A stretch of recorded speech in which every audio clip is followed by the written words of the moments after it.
am backstage of the All Access Pass. I've got Jacqui Meyer here, and we have been having a really cool conversation about being a spiritual yoga rebel. So, Jacqui, do you want to start? It's been really fun. Yeah. So I suppose our conversation started with living up to other people's expectations or judging ourselves by other people's expectations. And obviously a really good example as a Kundalini yoga teacher for me is not wearing the white, eating meat in your diet, which is often seen as not being very yogic, and of course having the occasional drink. I actually chuckle with all of my friends because the back of my car is branded as a yoga teacher. I'm just wonder what people sometimes think when they see my car parked outside the liquor store.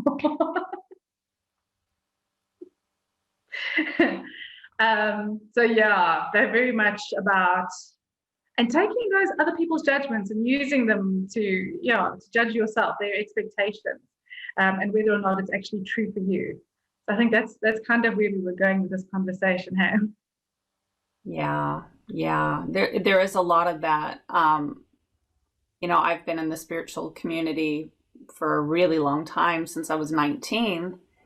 And I was always just really bewildered by the amount of spiritual ego, that to me, spirituality is about love and kindness. That's like where my value is. But what I have found very often in the yoga community, the spiritual community, is that, if you eat meat or you have some alcohol or you wear leather pants or, then you get discredited completely for who you are.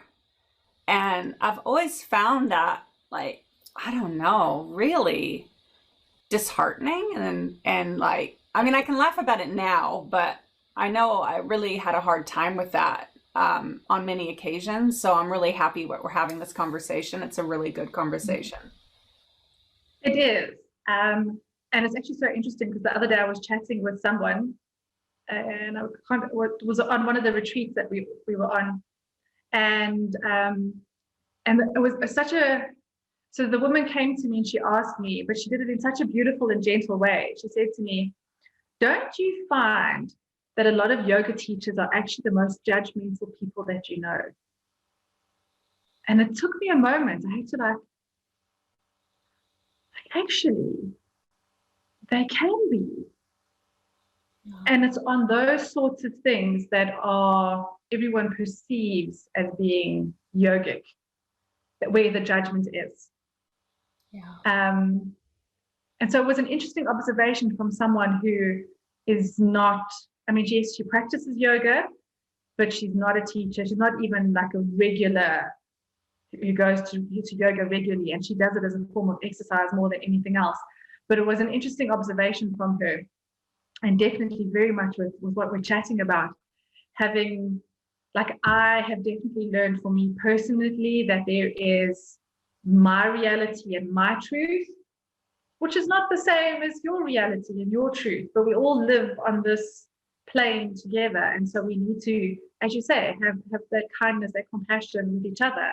And if we're out of judgment, but we're in love, functioning from the place of love, then there's space for everyone to live their truth and have their reality. And then you don't have to have all the judgment that goes with it.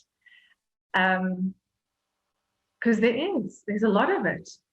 Yeah.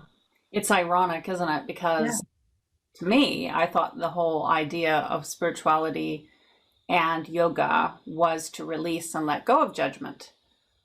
Yet, and I'll speak to the other side of the coin too, is in my early years, when I was, I think in my early 20s, when I was vegetarian for 3.5 years, I think I was more judgmental then than any other time in my life. And I did feel like I was in a lot of spiritual ego. I actually, I did this shamanic 1 week training, and the shaman actually called me out. He called me like out on my spiritual ego. I didn't even know what the word meant. I was so young. I was like 23, you know. I didn't even know. I was like, spiritual ego? What's that? You know, and he had to like educate me about what that was. But I realized he was right. You know, it hurt. It was like one of those rude awakenings, you know. And I did. I was on my little like goddess high horse thinking I was just the bee's knees and had it all together, and like, you know, thought I was better than other people. Because, you know, I wasn't drinking alcohol.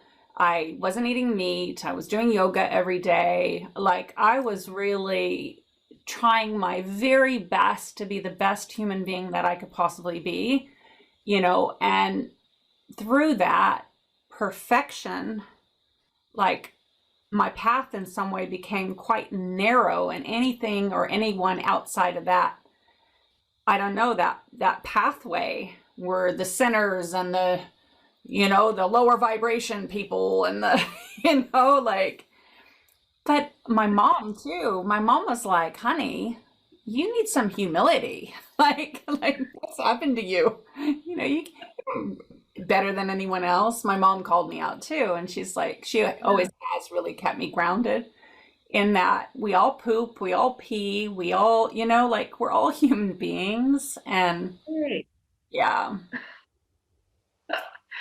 No, it is. It's such a, and I think we all go through that, especially like in the beginning. You have this naivety about you that, yeah, of course you're better than everybody else because you are on this path.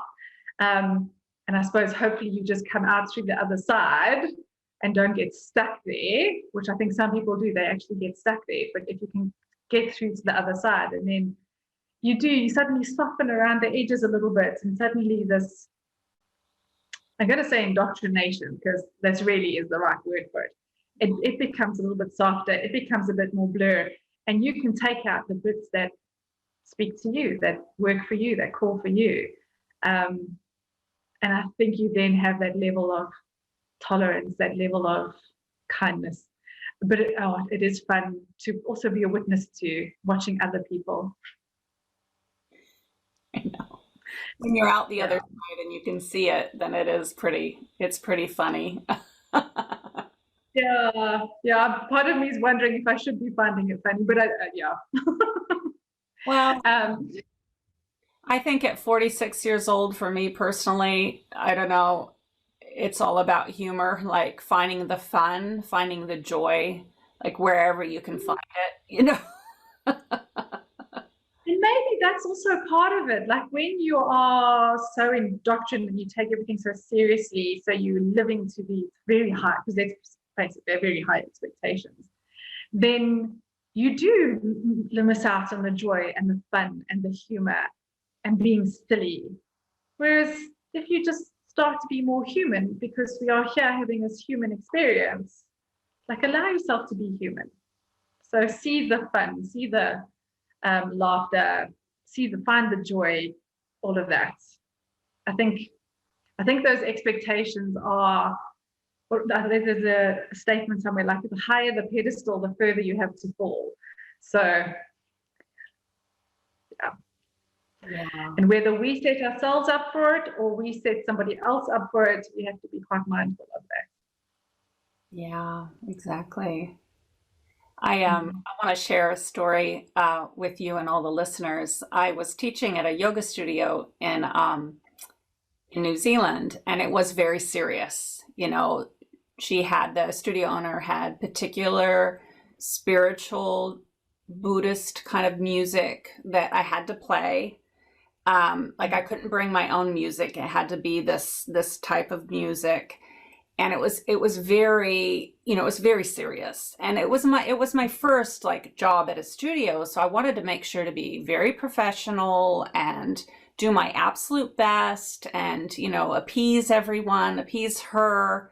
And I, you know, I take things very seriously. So, you know, every morning, and I was the early teacher, like 5 a.m, you know, get up, go into the studio, play this very serious music. And And it was all going really well. And I was like in a like kind of like pattern. This is what I do. Da da da da da. And yes, very serious. Until one day when I don't know how it happened to this day. Like I feel like it was the universe waking me up or whatever, but Cyndi Lauper, Girls Just Want to Have Fun came on. Like came through the playlist, the set playlist. It was on a different playlist. I don't know how, but it like, and I had in that moment, like I had two choices: run, turn it off, apologize, put the other music back on. But my inner rebel went, Nat, go with it. So I said, ladies, normally I would turn off the music and put the other music on, but today's different. We're just gonna go with this. So just get into your body. And they were like, like, what is she doing? And the class was pretty divided. About half of them were like, like looking at me like, what are you doing? This is not yoga. Like, you're so in trouble. But the other half, they really got into it. They were like, actually, it was more than half that were like, oh, wow, yeah, this is good. And they had fun. And, they came up to me, the other half, the fun half, came up and said, that was the best time we've had in years at the studio. And thank you so much. And they were like hugging me and it's so good. And it was a pivotal moment for me. It was a really pivotal moment because I thought, actually, this is how it's meant to be. And it changed me and it awoken my consciousness to like life is meant to be fun. Like yoga's meant to be fun. I don't know. That's not my spiritual practice to cut myself off from my flow, from my fun, from my joy, And so that was also the last week that I worked at that studio. It was like, this is not right? And to really honor that, honor who we are, Yeah. Yeah.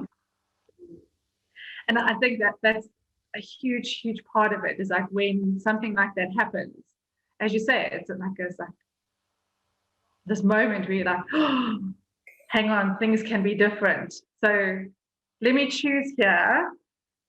This is how it has always been. And yes, it works, but this has got so much potential and can be so much more fun. So what choice do I make? And you choose that. And I'd like personally, I'm going to choose joy. Yeah. Yeah.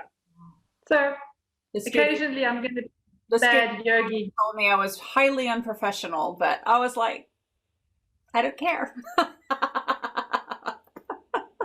You rolled with it. Most of the class did too. So Yeah.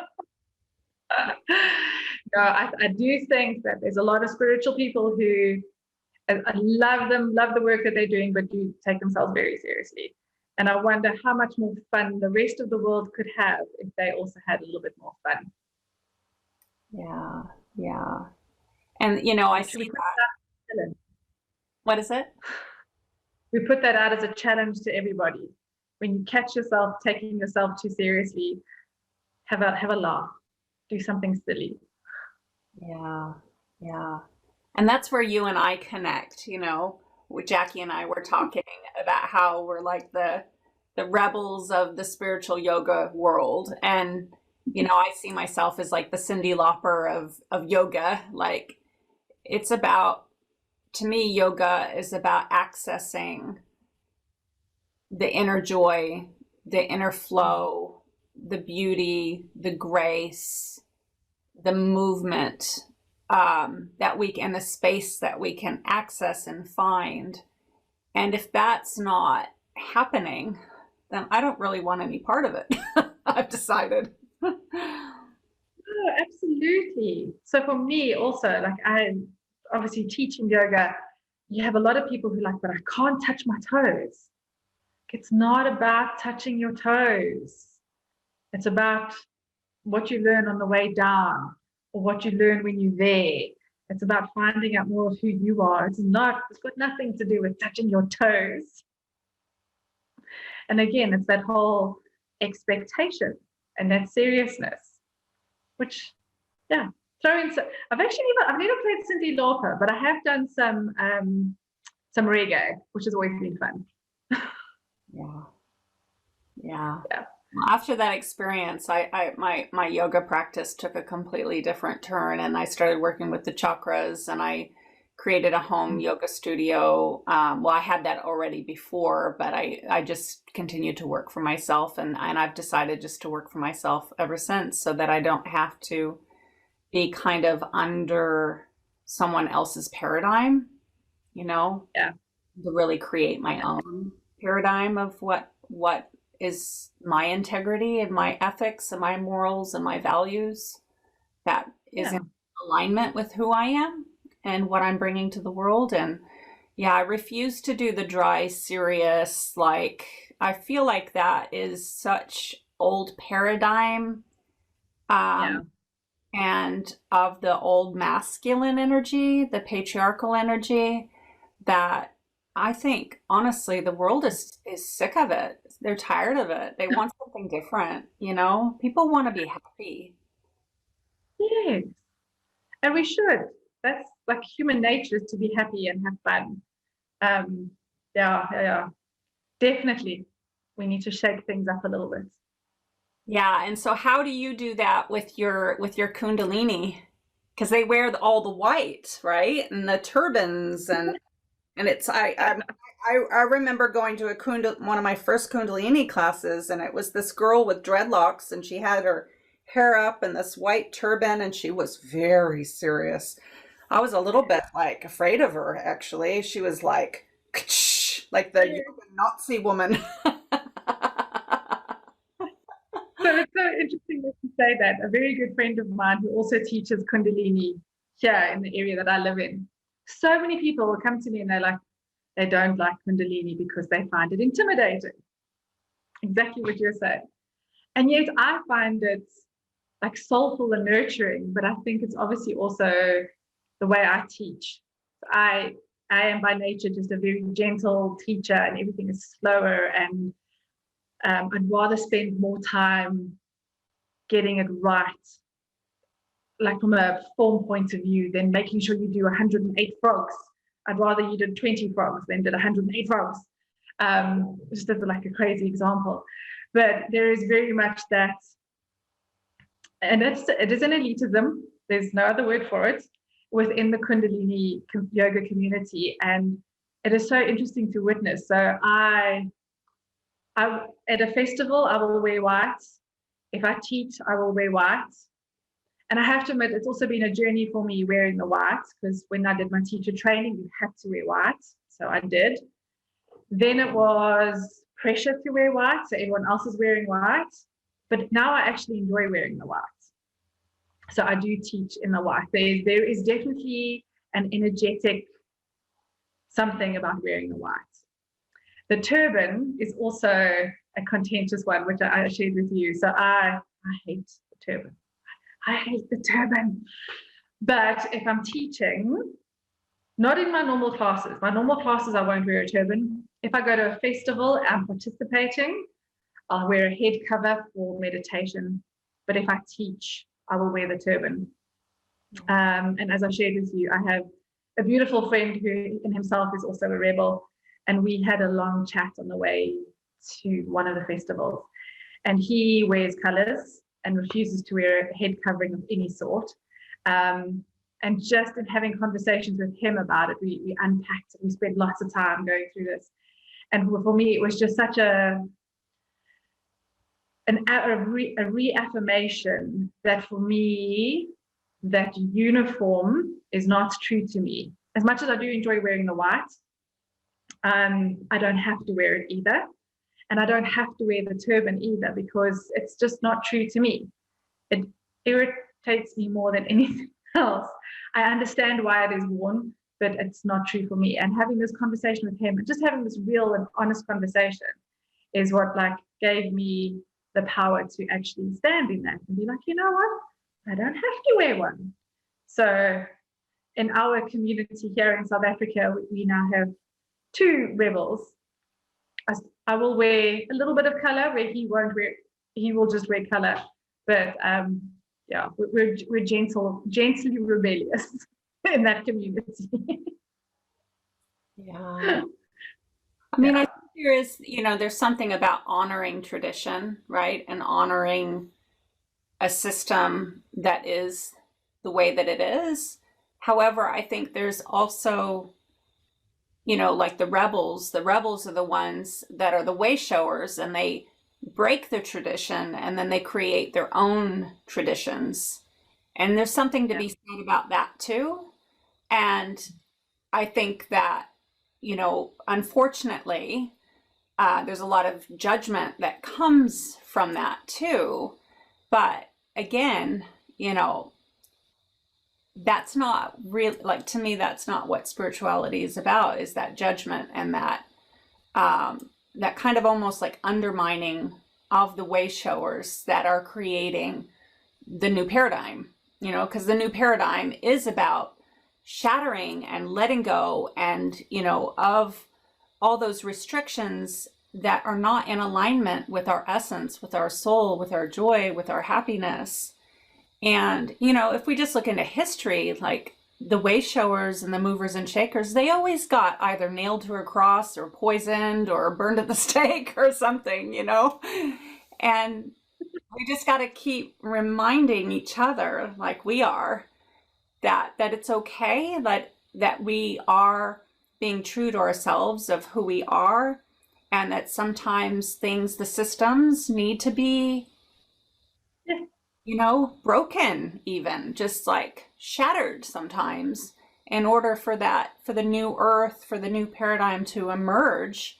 We need to be honoring who we are. Yeah. Absolutely. And for me, I think that's like part of my journey has been so what has man or humans instilled and decided versus what is like, what resonates, what is true. And so that's what a lot of like organized religion for me sits very uncomfortably, is that a lot of that has to do with man-made decisions and man-made indoctrination. And it's a lot of human in that and not spiritual. Whereas, and I mean, this is exactly the case with the whole Kundalini and wearing a white thing. That, and we went through, and that was part of the discussion, there's a lot of human-based decision behind all of that, and that's where they stuck, as opposed to just honoring the spirit and the spiritual. Because let's face it, you can wear whatever clothes you like and still be just as spiritual as the next person. What difference does it make what color clothes you wear? Jacqui, I think I see you as a spiritual change agent, a mover and shaker, a way shower, and a leader. I totally see you could like start a whole new wave of Kundalini where you wear red to honor Mother Earth and the goddess, or rainbow Kundalini. Like, why not? Yeah, no, exactly. I mean, like I said, I love wearing the white, and there definitely is something on an energetic level. But at the same time, I did have to experience that for myself to get there. Yeah. But no, there is, of course. There is, and I think we must always question rules that are instilled upon us. Like, why is this rule being put in place? Does it make sense? Is there something more to it? Yes, some of them are just reasonable and good and are for the best of humanity, but there's also some which you always have to question too. So I'll question them. I don't mind. Yeah. Aw, thank you for having this backstage conversation. It's a bit of fun. Good one. Read this. Yeah. Yeah. Just one other thing before we have a wrap here is I just remember as well is there's this, I was going out of a hallway and I said to this girl, oh wow, I love your yoga pants. You know, she was really beautiful. She was such a goddess, you know. And she just looked at me like, why are you speaking to me kind of thing. And it was this kind of I am better than you spiritual yoga goddess, you know. And I just thought, wow, that's pretty intense. And, you know, having this conversation is like, anyone that's listening, I think the name goddess and also yoga has gotten a bad rap for, you know, people that do treat other people like that. And I just want to say, like, to me, that's not what yoga's about. And that's definitely not what the goddess is about. And I'm not saying she's not a goddess, but I think that, you know, there's some issues around there, you know, like spiritual ego stuff that some people just haven't worked through yet. And for anyone that's listening, you know, I hope that you can understand that, you know, that we're all doing our best, like every single one of us. And everyone has a different perception of what the goddess is and what yoga means. But to me, you know, yoga is to yoke, to get to the core of who we are, to awaken and emerge, and it's about love and kindness, like what Jacqui was talking about. That is a very beautiful reminder, because it is. There's this level of criticism which we must, I suppose, be kind and tolerant about to come out the other side, because it should all be about love and compassion. Yeah. And whether you've got your goddess dress on or your yoga pants or your, you know, your Ugg boots or your whatever, shorts and t-shirt, or, you know, like, it doesn't matter. It's what's on the inside. It's the actions that speak louder. Yeah. Yeah. Absolutely. And beautiful reminder. Whole judgment thing too. I used to go to Al-Anon, and believe it or not, some of the alcoholics are very, very judgmental too. It's very interesting. Like on the opposite side, you know, there's a lot of judgment there too. And you know, and these are like alcoholics that are, you know, have lots of you know, issues and triggers and wounds, and they're some of the most judgmental people too that I've ever met. So, you know, you've got the yogis that are looking down on people, but you actually have the alcoholics that are looking down on everyone too. So it's like so fascinating to me. Yeah. That is part of like human nature in a way, in our society, because we always want to be better than somebody else. Like that is how we're brought up in a lot of society. It's like you have to be better than somebody else. So I suppose that's where that judgment comes in. Whereas actually we don't have to. We're all human beings. We're all here for a human experience. We just have different paths and different journeys. So why is one person better than another? Thank you, Jacqui. I've really enjoyed this conversation. Yeah. It's kind of gone all over, but it's come right back to that, you know, that core value that you talked about, that kindness is the most important. And I agree with you, like kindness and compassion and love. And sprinkle it like it's glitter. Yeah. So go out there and sprinkle a little bit of fairy dust. Be kind to someone. Let someone go in front of you. Just try it out. It feels really good. It's fabulous. Yeah. Thank you, Jacqui. Thank you. This is good. I've enjoyed it. It was fun.